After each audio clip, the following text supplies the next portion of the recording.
నమస్తే, welcome to our channel. నేను సౌజన్య. జనసేనాని పవన్ కళ్యాణ్ 2 సంవత్సరాల క్రితం ఒక మాట ఇచ్చారు అందరికీ కూడా. సో ఆ మాట మీదే నిలబడ్డారు. అదేంటి అంటే ప్రభుత్వ వ్యతిరేక ఓటు ఏదైతే ఉందో దాన్ని చేయలేనివ్వను అని చెప్పేసి ఆయన మాట ఇచ్చారు. దాని ప్రకారమే ఆయన అడుగులేస్తున్నారు కూడా. ఇట్ ద సేమ్ టైం దానికోసమే అంటే ఇప్పుడున్నటువంటి ప్రభుత్వం అధికారంలో ఏదైతే ఉందో దాన్ని గద్దె దించడం కోసం ఆయన సీట్లను కూడా తగ్గించుకోవడం జరిగింది. మరి ఇలా మాట మీద నిలబడ్డటువంటి పవన్ కళ్యాణ్ని ఏ విధంగా చూడాలి? చాలా మంది ప్రజలు కూడా ఓన్ చేసుకుంటున్నారు, పార్టీ శ్రేణులు కూడా. మరి ఈ అంశానికి సంబంధించి మరింత సమాచారాన్ని, వారి విశ్లేషణని మనతో పంచుకోవడానికి ఈరోజు మనతో పాటు ఉన్నారు senior political analyst Rajesh Epson గారు ఉన్నారు. వారితో మాట్లాడదాం. నమస్తే అండి. జనసేనాని పవన్ కళ్యాణ్ 2 ఏళ్ల క్రితం ఒక మాట ఇచ్చారు అందరికీ, ప్రభుత్వ వ్యతిరేక ఓటును చేరనివ్వను అని చెప్పేసి. అదే మాట మీద నిలబడ్డారు. ఇప్పుడున్నటువంటి ప్రభుత్వం ఏదైతే ఉందో ఆంధ్రప్రదేశ్లో, అది ప్రభుత్వం నుంచి, అధికారం నుంచి వైదొలగాలి, దానికోసం నేను ఏదైనా చేస్తా, ఎన్ని త్యాగాలన్నా చేస్తానని చెప్పేసి చాలాసార్లు అన్నారు. సో ఆ దిశగానే ఆయన అడుగులు వేస్తున్నారు. సో ఆయన వ్యక్తిత్వం వల్ల, ఆయన ప్రవర్తన వల్ల చాలా మంది ప్రజలు, పార్టీ శ్రేణులు కూడా ఆయన ఓన్ చేసుకున్నారు. ప్రజెంట్ పవన్ కళ్యాణ్ గారు ఇచ్చిన మాట ప్రకారం ఆయన సీట్లను కూడా తగ్గించుకోవడం జరిగింది. సో ఇప్పుడు పవన్ కళ్యాణ్ ఓన్ చేసుకుంటున్నారు కాబట్టి ఇది ఎంతవరకు కొనసాగేటువంటి అవకాశం ఉంది? అసలు పవన్ కళ్యాణ్ ఏ విధంగా చూడాలి, అసలు ఏమనాలి అంటారు ఆయన్ని? ఈరోజు మార్చి 14 జనసేన పార్టీ ఆవిర్భావ దినోత్సవం. అంటే మనం వ్యక్తులకి పుట్టినరోజు అంటాం కదా, అలాగే జనసేన పార్టీ పుట్టినరోజు అనుకోవచ్చు ఈరోజు. ఓకే. 2014 సంవత్సరం మార్చి 14వ తారీఖు రోజున హైదరాబాద్ నోవోటెల్ హోటల్ వేదికగా పవన్ కళ్యాణ్ గారు జనసేన పార్టీ ఆవిర్భావ ప్రకటన చేయడం జరిగింది. సరిగ్గా దశాబ్ద కాలం పూర్తయింది. 10 సంవత్సరాల సుదీర్ఘ ప్రస్థానం. ఈ 10 సంవత్సరాల ప్రస్థానంలో పవన్ కళ్యాణ్ గారు 2014 నుంచి 19 వరకు వారి ఎన్నికల్లో పోటీ చేయాలి. 2019లోనే మొట్టమొదటి ఎన్నికల్లో పోటీ చేయడం జరిగింది. ఒక రకంగా అంటే ఆ రాజకీయ ప్రస్థానపు తొలడుగులు పవన్ కళ్యాణ్ గారికి అంటే ప్రతికూల ఫలితాలు ఇచ్చినాయి. వారు పోటీ చేసిన 2 స్థానాల్లో కూడా ఓడిపోవడం జరిగింది. రాజకీయ ప్రత్యర్థులు ఆయన హేళన చేస్తూ వచ్చారు. మీరు పోటీ చేసిన స్థానాల్లోనే ఓడిపోయారు, మీకు ఇంకా రాజకీయాలు ఎందుకు, మీరు పార్టీని ఏమో నిర్వహించగలుగుతారు, ఇట్లా హేళన చేస్తూ వచ్చారు. హేళన చెక్కిన శిల్పం ఉంటారు కదా, అట్లా ఏ హేళనలు అయితే ఆయన ఎదుర్కొంటా ఉన్నారు, ఏ అవమానాలు అయితే ఎదుర్కొంటా ఉన్నారు, ఎదుటి వాళ్ళు ఎంతగా ఆయన చులకం చేసి మాట్లాడుతూ ఉన్నారో వాటిని అన్నింటినీ ఒక సవాలుగా, కసిగా తీసుకున్న పవన్ కళ్యాణ్ గారు దశాబ్ద కాలంగా ముందు పార్టీని ఇవాళ ప్రజల్లో ప్రజా సమస్యల పట్ల మమేకమయ్యి ప్రజా సమస్యల పట్ల స్పందించే తీరులో, ప్రభుత్వాన్ని నిలదీసే తీరులో నిలబెట్టినందుకు మొట్టమొదటిగా వారిని అభినందించాలి. అదే సందర్భంలో ఇవాళ 10 సంవత్సరాల ప్రస్థానం పూర్తి చేసుకున్నందుకు జనసేన పార్టీ నాయకుడిగా ఉన్న పవన్ కళ్యాణ్ గారి దగ్గర నుంచి ఆ పార్టీకి సంబంధించిన చివరి జెండా పట్టుకునే జన సైనికులు, వీర మహిళల్ని అందరినీ కూడా మనస్ఫూర్తిగా అభినందించాలి.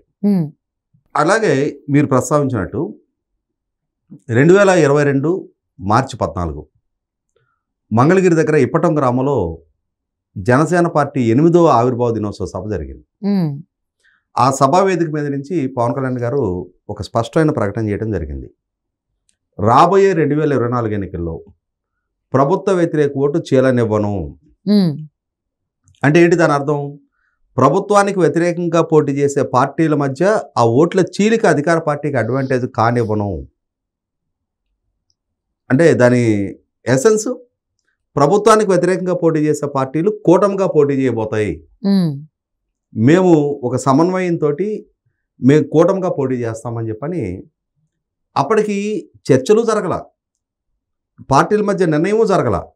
అయినా సరే రాబోయే ఎన్నికల్ని ఇలా ఎదుర్కోవాలి అని ఒక విస్పష్ట ప్రకటన వారు ఇవ్వటం జరిగింది.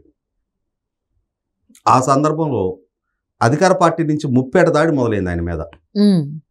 జగన్మోహన్ రెడ్డి గారు ఏంటంటే ఒక వ్యూహాత్మకంగా పార్టీల మధ్య ఓట్లు చీలిక వల్ల తనకు అడ్వాంటేజ్ కావాలి తప్ప, పార్టీల మధ్య ప్రభుత్వ వ్యతిరేక ఓటు కన్సాలిడేట్ అయితే అది రేపు తనకు ప్రతికూలంగా, ప్రమాదకరంగా మారుతుంది కాబట్టి దాన్ని నివారించే లక్ష్యంతో ఆయన 100కి 100 పాళ్ళు పవన్ కళ్యాణ్ గారిని టార్గెట్ చేయిస్తూ వచ్చారు.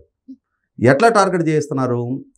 పవన్ కళ్యాణ్ గారిని ఆంధ్రప్రదేశ్ రాష్ట్రంలో మిగిలిన రాజకీయ పక్షాల్లాగా అందరికీ యాక్సెప్టెన్స్ ఉన్న నాయకుడిగా కాకుండా కొన్ని పాకెట్స్కి పరిమితం చేయాలి, ఆయన ఒక కులానికి పరిమితం చేయాలి, ఒక కులానికి సంబంధించిన నాయకుడు అని చెప్పని చిత్రీకరించే లక్ష్యంతో అధికార పార్టీ స్ట్రాటజికల్గా ఆయన మీద విమర్శలకు కూడా పవన్ కళ్యాణ్ గారు సామాజిక వర్గానికి సంబంధించిన నాయకుల చేత విమర్శలు చేయించేవాడు.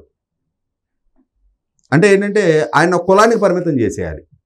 ఇప్పుడు పవన్ కళ్యాణ్ గారు మోస్ట్ ఎఫెక్టివ్ క్రౌడ్ పుల్లర్, చాలా పాపులర్ సినిమా హీరో. మిగిలిన రాజకీయ పక్షాలు ఏదైనా ఒక సభ ఏర్పాటు చేయాలి అని అంటే ఆర్గనైజ్డ్ క్రౌడ్ పుల్లింగ్ చేయాలి. కానీ పవన్ కళ్యాణ్ గారికి కొన్ని అడ్వాంటేజ్ ఏంటి అంటే ఆయనకున్న సమూహన శక్తి, ఆకర్షణ శక్తి వల్ల ఆయన వెళ్ళి అక్కడ నిలబడితే అక్కడ కొన్ని వేల మంది సమీకరణ కాగలిగే ఆకర్షణ ఆయనలో ఉంది. ఒక నటుడిగా గుర్తింపు, గౌరవం ఉన్నాయి. అటువంటి వ్యక్తి రాష్ట్ర వ్యాప్తంగా ప్రభావం చూపగలిగిన నాయకుడు కానీకుండా ఉండాలని జగన్మోహన్ రెడ్డి గారు వ్యూహాత్మకంగా ఒక కులానికి పరిమితం చేయాలని చెప్పని చూశారు. చూడటమే కాదు, ఇక్కడ ఇంకొక అడుగు ముందుకేసి ఆయన ఆ కులం అనే చట్టంలో బంధించేయటం కోసం జగన్మోహన్ రెడ్డి గారి అనుయాయులుగా ఉంటూ లోపల వ్యవహారం, పైకి మాత్రం పవన్ కళ్యాణ్ గారి పట్ల ఆయన క్షేమం కోరుకునే వాళ్ళుగా, ఆయన హితం కోరేవాళ్ళుగా, ఆయన అభ్యున్నతి కోరేవాళ్ళుగా, ఆయనకు సన్నిహితులుగా చలామణి అవుతా నిత్యం ఆయన పక్క నుండి ఈ కూటమి అంటే ఈ తెలుగుదేశం జనసేన మధ్య కూటమి ప్రస్తావన సఫలీకృతం కాకుండా ఉండాలని ట్రై చేయిస్తూ ఉండేవాళ్ళు. ఎమోషనల్గా పవన్ కళ్యాణ్ గారిని బ్లాక్మెయిల్ చేస్తూ ఉండేవాళ్ళు కొంతమందితోటి. ఉదాహరణకి చేగొండ హరిరామ్ జోగే గారు, ఆయన కాపు సేవా సమితి అని చెప్పిన ఒకటి ఆ కాపు కులం తరఫున ఒక సేవా సమితి అని పెట్టి దాని ద్వారా కాపులకు రాజ్యాధికారం రావాలి అంటే, ఇక్కడ తెలుగుదేశం పార్టీ కాదు, నీకు రాజ్యాధికారం తీసుకో అని తెలుగుదేశం పార్టీకి పవన్ కళ్యాణ్ గారికి మధ్య ఒక రిఫ్ట్ తెప్పించే ప్రయత్నం చేసేవాళ్ళు. ఇన్ని సీట్లు అడగాలి, అన్ని సీట్లు కాదు, ఇన్ని సీట్లు అడగాలి అని ఆయనే ఎజెండా ఫిక్స్ చేస్తుండేవాళ్ళు. పవన్ కళ్యాణ్ గారికి పార్టీ నాయకుడిగా 2019 ఎన్నికల్లో అటు తెలుగుదేశంకి ఎంత ఓటు బ్యాంక్ వచ్చింది, ఇటు తనకెంత ఓటు బ్యాంక్ వచ్చింది, ఎటువంటి ఫలితాలు ఎదురని, ఇవన్నీ ప్రాక్టికల్గా ఎన్నికలను ఎదుర్కొంటున్న ఆయన, పార్టీని నడుపుతున్న ఆయనకు అవగాహన లేదా?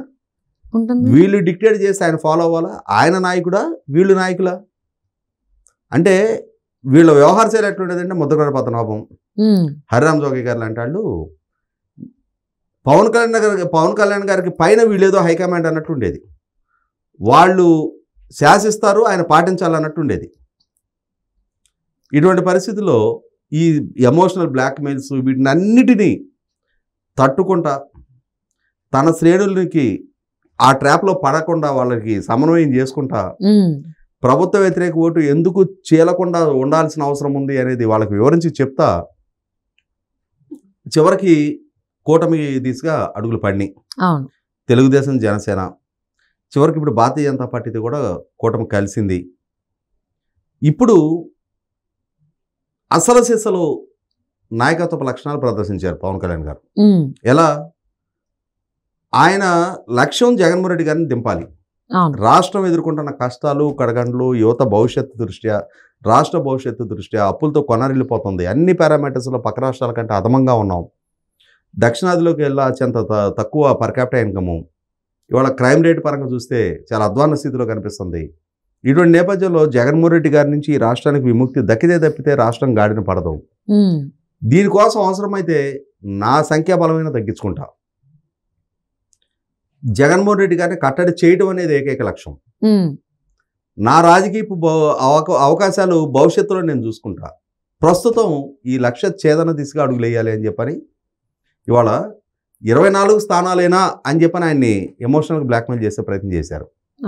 కానీ చివరిగా ఫైనల్ అయ్యేటప్పటికి ఆయన 21కే పరిమితం అయ్యారు. 3 ఎంపీ స్థానాలు అనుకున్న దగ్గర ఇప్పుడు 2కే పరిమితం అయ్యారు. ఇక్కడ చాలామంది చాలా రకాల ప్రశ్నలు లేవనెత్తారు. భారతీయ జనతా పార్టీకి ఉన్న ఓటు బ్యాంక్ ఎంత, మీకున్న ఓటు బ్యాంక్ ఎంత, మీరు 2 పార్లమెంటు స్థానాలు ఏంటి, వాళ్ళు 6 పార్లమెంటు స్థానాలు ఏంటి అని చెప్పని ఆయన మీద ఒత్తిడి తీసుకొచ్చే ప్రయత్నం చేశారు. ఆయన ఈల్డ్ అవడానికి సిద్ధంగా లేరు. ఆయన లక్ష్యం మనకి మహాభారతంలో ద్రోణుడు అర్జునుడికి విలువిద్య నేర్పించే సందర్భంగా పక్షిని చూపించి మిగిలిన శిష్యులందరికీ చూపిస్తారు. ఆ పక్షిలో మీకేం కనిపిస్తుంది చూడమని చెప్పని. ఒక అర్జునుడికి మాత్రమే ఆ పక్షి కను గుడ్డు మాత్రమే కనిపిస్తుంది అని చెప్పని చెప్తాడు. ఎందుకంటే ఆ పక్షి గుడ్డుని ఛేదించడం అనేది లక్ష్యం. ఆయన ఆ ఏకాగ్రత ఆ గుడ్డు మీదే కేంద్రీకరించారు, కనుగుడ్డు మీద, కనుపాప. అట్లాగే పవన్ కళ్యాణ్ గారు కూడా జగన్మోహన్ రెడ్డిని ఓడించడం అనేది లక్ష్యం. ఆ ఓడించే లక్ష్య సాధనలో త్యాగాలు చేయాలి. తెలుగుదేశం పార్టీ కొన్ని సీట్లు త్యాగం చేసి జనసేన కేటాయించాలి. జనసేన తన శ్రేణులకి సర్ది చెప్పుకోవాల్సిన అవసరం ఉంటుంది. ఎన్ని స్థానాలు తెలుగుదేశం నుంచి తీసుకున్నా నెగ్గించుకోగలిగిన సామర్థ్యం ఉన్న అభ్యర్థులను ఎంపిక చేసుకోవాలి, రిసోర్సెస్ మొబిలైజ్ చేసుకోవాలి.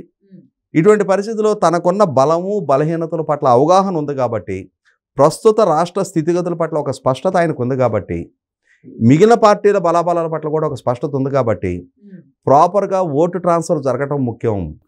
ఎన్ని సీట్లు తీసుకుంటే అన్ని సీట్లలో మెజారిటీ సీట్లు అంటే మ్యాక్సిమం స్ట్రైక్ రేట్, ఈ వీలైనంత ఎక్కువ విజయాలు నమోదు చేయాలి. ఈ లక్ష్యం కోసం ఆయన తన శ్రేణుల్ని ముందు సర్ది చెప్పుకున్నారు. అదే సందర్భంలో తన మీద ఎమోషనల్గా ఈ ఒత్తిడి పెంచుతున్న వాళ్ళని సీరియస్గా వార్నింగ్ ఇవ్వడం జరిగింది.